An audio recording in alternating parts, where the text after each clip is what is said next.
درود عرض میکنم خدمت شما. یه مودم موبیلنت MN4200 داریم که میگن روشن نمیشه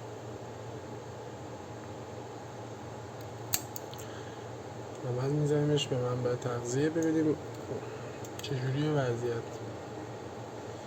روی 12 ولت ستش میکنیم.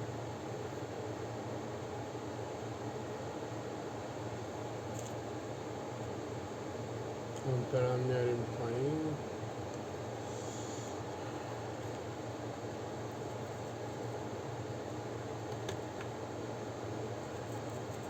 یه تقریبا 300 جریان میکشه. احتمال زیاد فیوز یا همون مقاومت فیوزی اولیه سالمه. حالا باید بازش کنیم ببینیم از چه قراره.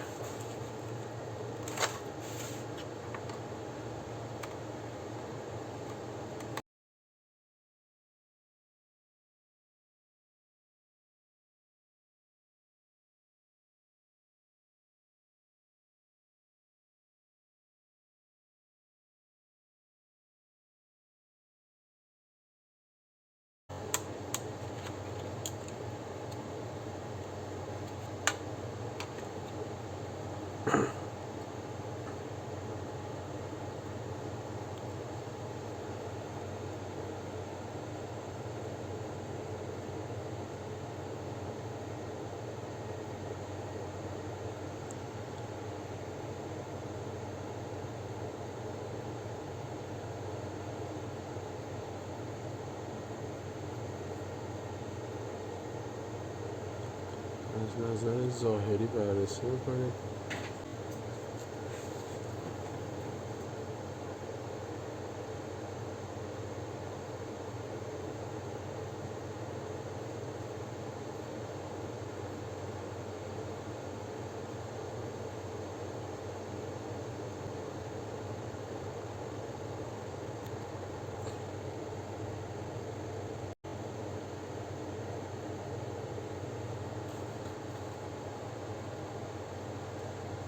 LED ها رو یه تستی بزنم.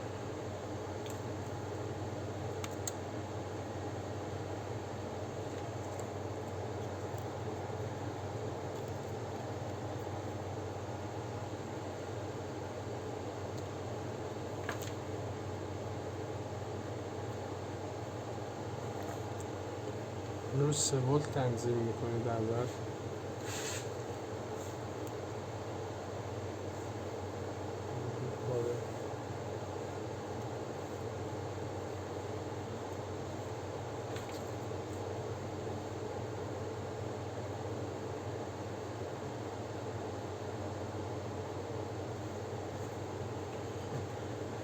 دیدید که LED سالمه. نه متوجه شدید یا نه؟ دوباره میگیرم.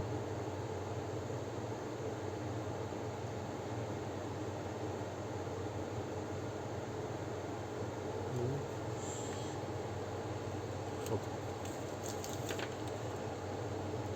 مرحله بعد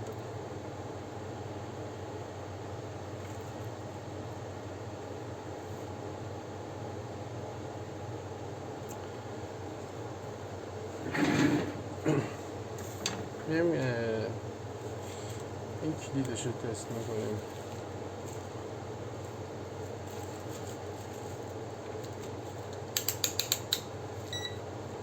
حالت بازر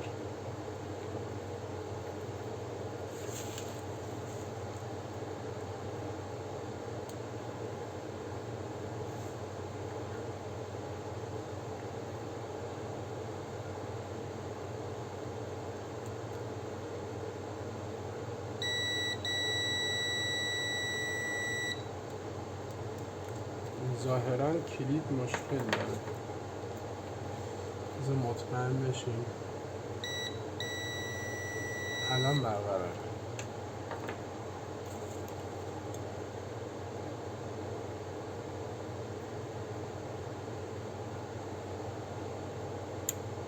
12 ولت رو دوباره بهش تزریق میکنیم.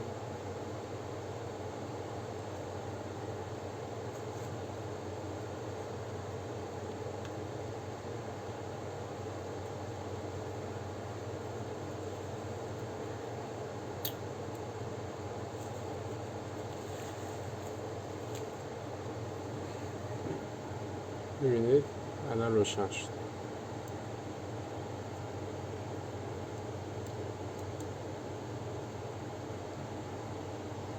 سیم کارت میندازم ببینم کامل بوت هم میکنه یا نه.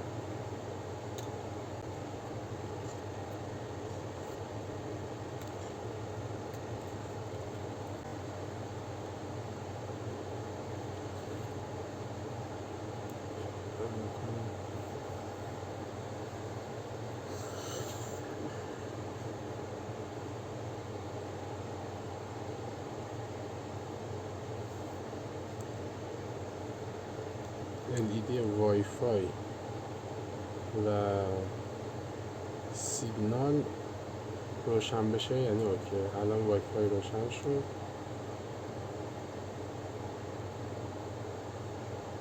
سیگنال اومد. تقریبا الان داره 14 صدم آمپر جریان میکشه. خب با یه ایبیابی مرحله به مرحله میتونیم تمام تجهیزات رو، نه فقط مودم، سویچ یا روترها، تمام تجهیزات الکترونیک رو تعمیر کنیم. حالا هم من باید نگاه بکنم ببینم این کلید رو دارم یا یک کلیدی مشابهش که بتونم جای این بذارم و مودم رو تحویل بدم.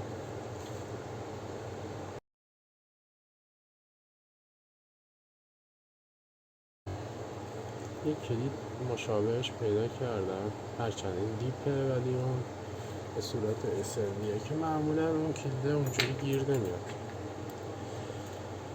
اتفاق خاصی هم نمیفته تا زمانی که کلید خنکه ما پایه ها رو بخوابونیم.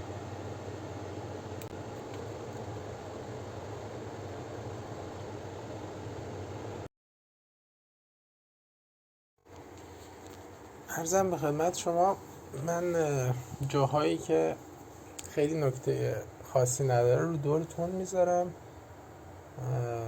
و الان صداشو قطع کردم، دارم صدا ریکورد میکنم، اضافه میکنم که این مورد رو توضیح بدم خدمتون.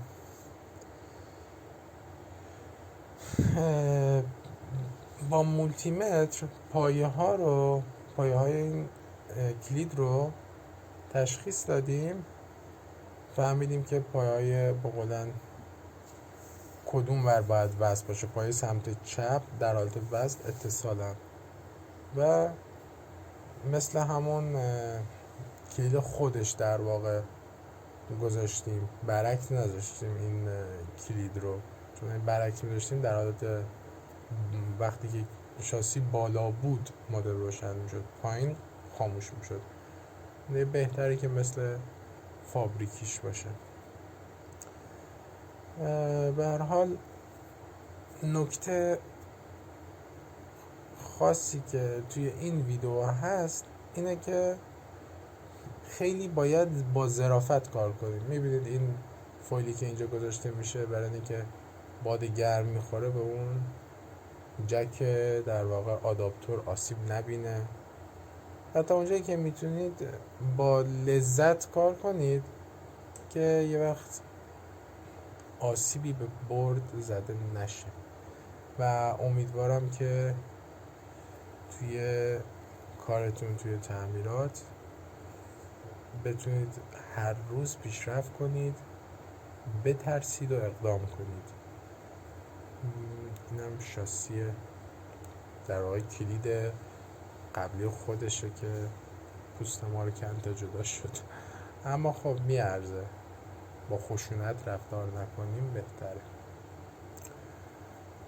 بعد اینکه لایک کنید، سابسکرایب کنید، خسیس نباشید. کامنت بذارید، حالا اگر جای از کارم ایراد گرفتید یا سوالی بود چیزی، کامنت بذارید، خوشحال میشم.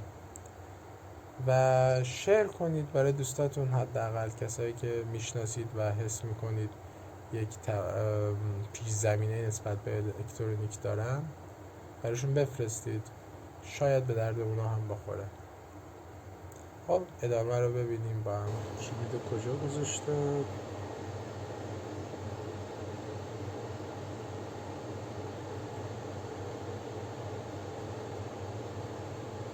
عددی که خطاب کنید.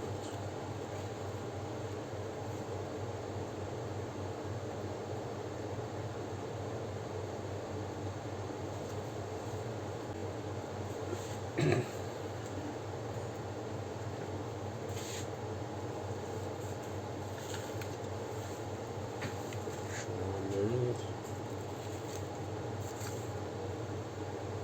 ابزاری این پایه رو فشار میدم پایین، بعد لایمو داغ میکنم.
من کلید فشار میدم.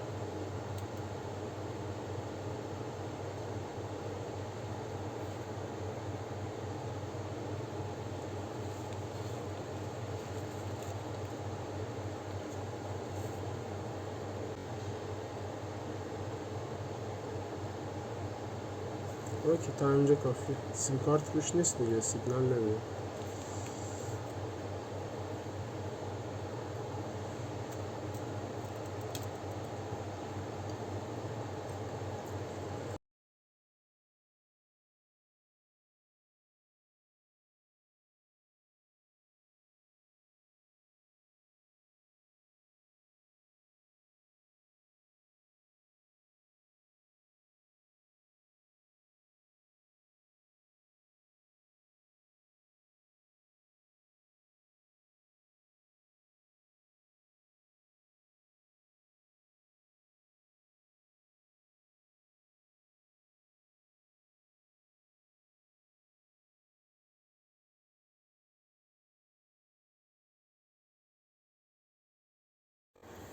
این مودمای L443 یوتل یا همون MN4200 موبین نت،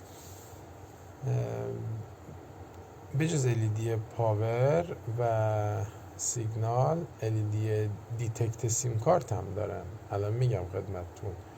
ببین این چراغ LED پاور که الان روشن شد هیچی.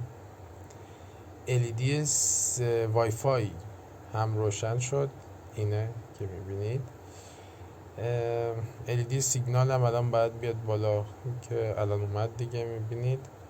LED وسط که خاموشه، این LED در واقع ارور نداره سیم کارت، LEDش خاموشه.